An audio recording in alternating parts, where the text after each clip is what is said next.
Hello, dear all. I'm so glad to welcome you at our today's session. Today we're going to talk about how to start working online and how to get hired by an international company. Today I'm not going to be alone here, and I have invited a wonderful teacher, very experienced, and she's one of the favorites to all students, to all English learners around the globe. So I can see that some of the participants have joined, so hello to you. So please, if you can, write down where you come from and your occupation. I'm just so interested to know where you are. And while you're doing that, I would like to introduce myself. So my name is Zarina, and I am a founder of Digital English teacher page. And I have been working as an English teacher for about 10 years now. I also work online most of my time, but today I'm not going to talk about myself, so I will just just a second, because Lilian is not here. Just a moment. Okay, so before, while Lilian is connecting to us, I just want to tell you several things about this session. So we're going to be short. It's not going to take long. We will spend about 20 minutes together, and then probably we will devote some time, about 10 minutes for Q&As, where you will be able to ask your questions, if any. And also, please stay tuned until the end of our conversation, until the end of our session, because Lilian will be sharing her favorite teaching tip with you. So please make sure that you will stay with us. And Lilian, hello to you. I'm going to connect you. Hopefully you will be with me just right now. Okay. Oh, Lilian, hi. Hello, Darshana. Yeah, hello to you. Hi, how are you doing? I'm fine. I'm fantastic. So It's happy true. So, Lilian, thanks a lot for agreeing being here today. It is so nice to have someone to share experience with other teachers, someone who works online, who has the experience, and hopefully will give lots of insights and food for thought for other teachers as well. So I'm going to ask you several questions, maybe even more, and so just to know more about you at the beginning. So Lilian, can you please tell about your background, where you come from, your origin? So I'm originally from Brazil. That's where I was born. And when I graduated from university, and I studied tourism to begin with, and I did some teaching in Brazil. But so does I it mean come from that a family where... Does it mean that So, you studied? Yeah, my question was, like, did you spend your childhood and adolescence in Brazil? Yeah, so I spent my life there up to when I was 25. And because I had done a little bit of teaching in Brazil, like in tourism. And I also come from a family where my mom was a teacher, my grandmother was a teacher. So I think I have that inside me. So I wanted to live abroad to improve English, to go back home and teach in Brazil, teach English in Brazil.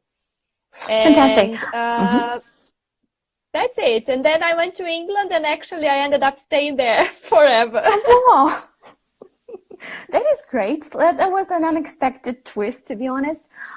What is your L1? What is your mother tongue? So I speak Portuguese. Portuguese. Okay. So, and where and how did you study English? Was it school, university? So It was at a language school, because in Brazil we don't have, well, at least when I was younger, we didn't have English at school. So I had a friend whose family had lived in America, and I remember them speaking English at home, and that created like an interest. And so I wanted to learn English because they were speaking English. She was my best friend. So when I was 8, I asked my dad to enroll me at this English language school, and that's how I started. Yeah, you were just probably interested in what they were talking about. So you were able to, okay, that's nice. That's nice. And and what age was it? What age did you start learning? So I was 8 at that time. Yeah, 8. Okay, I see. I see. So then you went to university, as you said, and was related to tourism. And how come you ended up teaching in Britain? So because to teach in Britain, everyone knows that you have to have qualifications and stuff. So how come? Yes. So it was a long journey. It wasn't always easy, but I think when you have a goal and you really want to do something you love, you just go for it. So first of all, I had to do the CELTA. So I was able to teach English as a foreign language. And from there, I did the DIP TESOL, which is like the Delta that you do after the CELTA. Okay. And what is the difference? Because many teachers, I'm sure they've heard of CELTA and Delta, but what's the difference? Is there like, you have to do them like one after another, or you can do both simultaneously, or how does it work?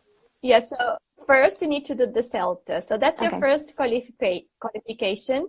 And after that, you have your qualification to teach English as a second language abroad or in England. Yeah. And only after doing that course is then you can go and do the Delta. The Delta would be like a more detailed and longer course. I teach you not only methodology, but how to teach things, and you study grammar again. So it's a really intense course and really detailed. And the one I did, which was the DIP TESOL, was focused on pronunciation, because I thought, well, I'm not a native speaker, so I wanted to learn more about it. So that's why I chose that, not the Delta. Oh, I see. That's interesting. And where did you take the both? Was it England? Yes, I did both courses in England, in London, just because I was living there. So I had the opportunity to do it there. But I think you can do it all over the world. There are some schools which are accredited, and then you can take them. Yeah, precisely. We also have that in Ukraine, the country where I come from. Yeah, great. And then you started to teach, right? You started to teach. Who did you start teaching? Were these young learners, adults? Hello, hello?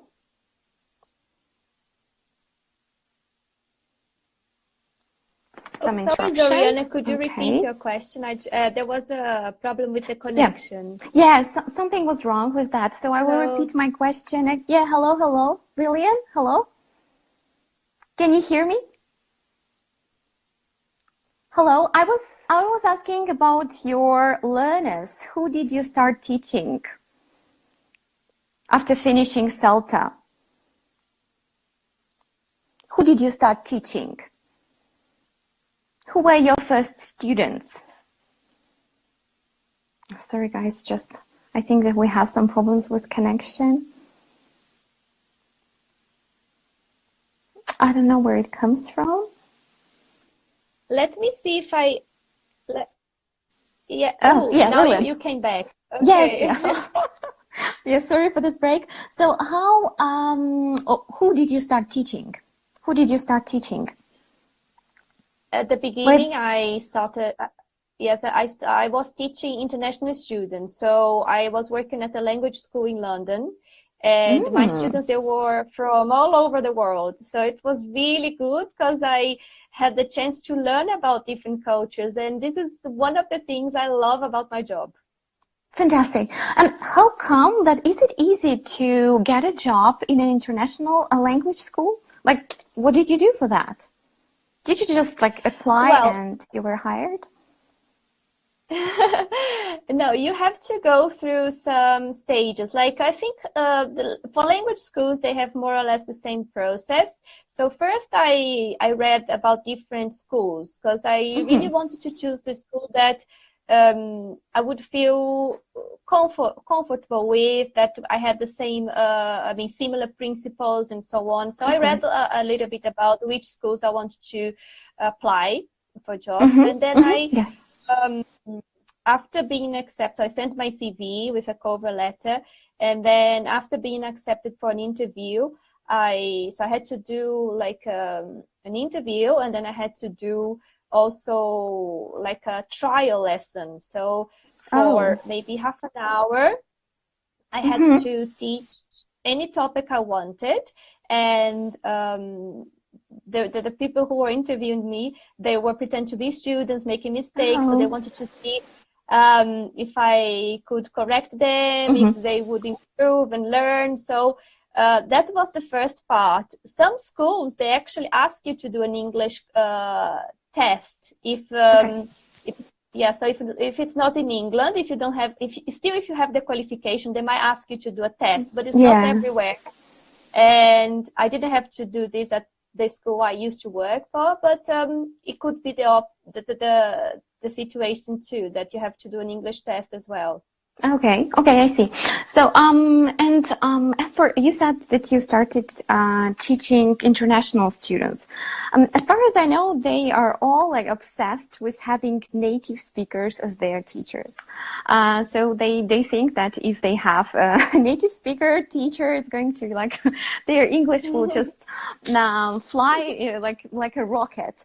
So is that like true? Aren't we disadvantaged, like non-native speakers, like me and you? I come from Ukraine and I'm a non-native speaker, and like we both work for an international company. Have you ever felt disadvantaged in comparison to native speakers?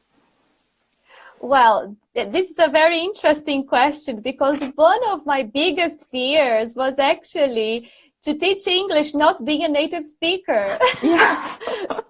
So at the beginning, I was very insecure about it, but I don't think it's actually a problem. Because we had to learn English and the grammar and everything about it in a different way from English speakers, from native speakers. We understand the process of learning, how it actually happens. So I think we empathize with our students more, and we can understand them a little bit better in terms of especially teaching grammar, because sometimes with a native speaker, they know that something's correct, but they might not know why, and they might not know how to explain it. And because we've been through that process, for us it's a little bit easier. Yeah. Of course, there might be some challenges. For example, we need to learn a lot of vocabulary. We need to keep up with the changes in the language. But I think I'm confident with teaching English, even not being a native speaker. So if you are thinking of becoming a teacher and you're not a native speaker, go for it. Oh yeah, that's a really good recommendation, because like I felt the same way. Like I felt like every time it's just, oh, I want to speak like a native speaker, and then I just listen to this and I understand that I'm not, and there's no chance I will be able to change it ever. So it's not something like your eyelashes or whatever that you can bring, or hair that you can grow, that you can change your nose. This is something that just you have to take for granted. Yeah, so that's really important to understand that you can work for an international company. And just a quick review of the company that we both work with. I think it's not a secret just to say that it is EC Fusion, and it's A global school, and I just read yesterday that we have 8 schools in US, the same number of schools we have in UK, and there's also several schools in Malta and Ireland, and even more Canada, exactly, and there was even South Africa, wasn't it? South Africa, yes, Yeah, so it's just like I was super amazed because it was like impressive how many affiliate schools and branches we have. So it's really big and international. Yeah. So one more thing, just to know, this school has also like online division, which we with Lillian together work for. Don't worry, we're not recruiting, just like sharing experience with you guys. So you started, how long have you been teaching online, Lillian? How long have you been teaching online? So online for Easy Fusion, I've been doing it since the beginning of this year, like February. Yeah, it was like end of January, February. But I had taught before, I had private students from other countries, especially from my country, Brazil. Oh, really? And we just used like Skype for our lessons. So I had the experience also with that. That's great. And how, like on the scale from 1 to 10, how tech savvy are you? Like, how tech savvy are you? How competent are you with technology? On the scale from 1 to 10. From 1 to 10, okay. I would say that I'm not an expert. I'm still learning. I have a lot to learn, but I'm quite curious. So I like to discover things myself. So if something goes wrong, I'll read about it. I'll see how I can do it better. I would say with the platform that we've been using in Skype, let's say between a 7 and an 8. But I think I would have to learn more, definitely. But this is because we've been working with this, so you have to learn about it. Yeah, definitely. And you know, when we speak about technology, it's like walking on the thin ice. You never know when it breaks down, and like you have to be like really stress resistant. When something goes wrong, you have to know the ways out, and you really need to know lots of stuff, which is actually not related to what you're doing. Like it's not related to teaching, is it? So there are lots of things that you have to be aware of. Like when students are helpless and you cannot just help them because they have poor internet connection. So there are like challenging things just come around. Yeah, so if they don't know how to use the software that you're using. So so there are other problems which are not related to teaching, but that we need to be ready to face these challenges and just be calm and patient and understand how things work and encourage them. Tell them don't give up. We'll get there. Yeah, and just don't forget about yourself as well, because it's really discouraging when you just face the problems for the first time. So it all happens. Now, other than that, do you have any other, or have you seen any other disadvantages related to your work, like working online? Are there any other things, like downsides, that you have noticed? I would say that the only downside is that you have a different kind of interaction. Because when you are in the classroom, you might have more ways of explaining the same thing, especially physically. And to low-level students, you can use a lot of gestures, or you can do some group activity where people are going to interact like physically. So of course, this is the downside of the online teaching. But on the other hand, I think with online teaching, you can reach so many people anywhere in the world. So I really like it. I've been enjoying it a lot. And yes, you will discover different ways of doing activities as well that will be helpful. And they interact. It's not because it's online they're not going to interact with each other. So they will interact with each other. You just need to learn how to do it in a different way. Yeah. So again, lots of learning. Again, we never stop doing that. And we, by the way, we've got a question from the participant. Oh, yeah. So a lady asks about the advantages of working for an online school rather than working for yourself. So you have experience in both spheres, and like, is it better to work for a school or, for instance, for yourself?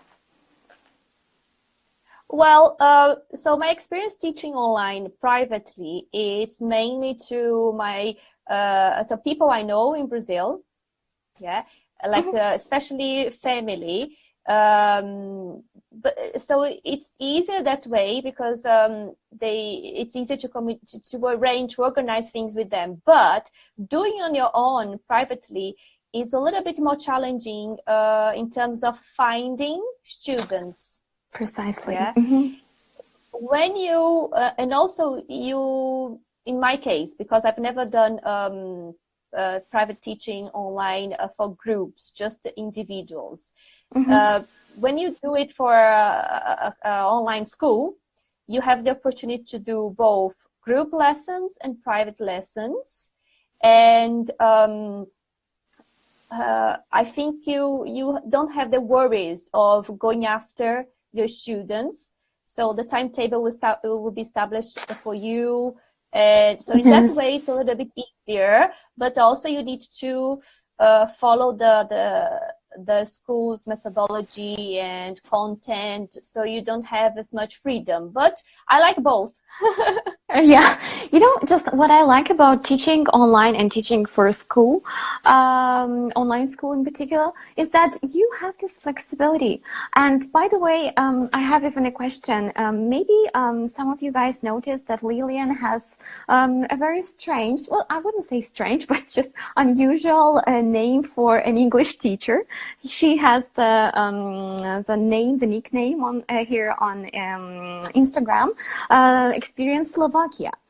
So does it mean that you can, for example, combine something that you like doing, which probably is traveling, and with something that gives you money, right? So is it the case? Yes. So that's the case. So I moved to Slovakia recently, and because I studied tourism before, and my husband he likes outdoor activities and tourism, we decided to open our own business and work with that here in Slovakia. So I didn't want to give up my teaching because I love teaching. That's what I was born for. So really, wow, that's so strong. so I wanted to continue teaching, and so teaching online is good because of that, because you have the flexibility to organize your timetable according to what you want. So I can work at my company, and at the same time I can every day I can have a week of work as well at the school, and also teaching my students privately. So it's quite good. Of course, it demands a lot of organization. You have to manage your time well and organize everything in advance. But once you have gone through that stage, you are fine. So true, so true. And now just a little bit of financial side. Can you earn for a living with teaching online, or it's something that you just have as a hobby that won't give you like something that you're passionate about, or still you can earn quite decent sum of money monthly? Okay, so it depends, because at the moment, I chose not to do as many hours because also I'm doing this other business. So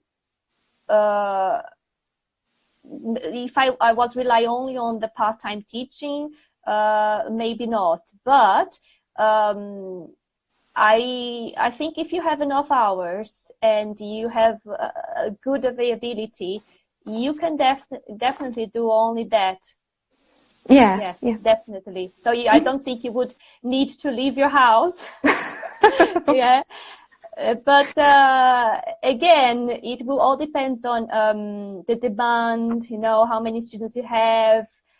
So these things, they need to be organized in advance so you can also organize your financial life. But I would say that you can do this for a living, definitely. Yeah, especially when you work for a company, because everything is organized and you're like, you can be quite selective in this. So you can, of course, you can never, because again, technology and online learning is something that is not, that is on the stage of development still. Yeah, so it's like there are some countries that are not that, let's say, developed in this way. But on the other hand, you just like can combine, you can make your professional life even more engaging and interesting for yourself by combining your passion, your hobby, and maybe even developing your search for your true self. Right? Definitely. Okay, so Lillian, I got a like last question as a bottom line, maybe. Like, is it a good thing to work for a company, or it's better just to search yourself and work for yourself and do your own living? I prefer to work for an international company. Okay. Because it gives you the opportunity to travel abroad when they have face-to-face lessons. Yes, that's a very good thing. Yeah. Tell me, where have you been just very recently?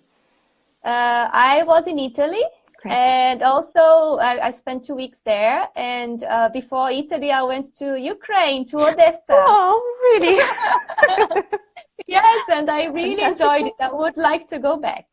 Oh, I'm sure that we will sometime later. If we have the groups, I would love to see you again here in Ukraine. Me too. Thanks a lot, Lilian. I hope that it was interesting for the participants and for those who will be watching this as the recording. So do we have any questions? Seems to me we have only 2 participants. So guys, feel free. And just the last thing that Lilian will tell us after. I will make a quick announcement.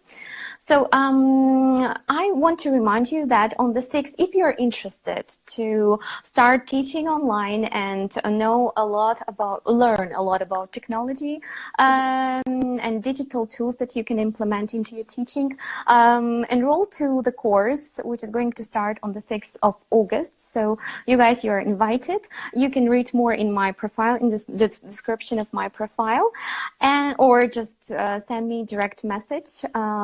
You're always welcome.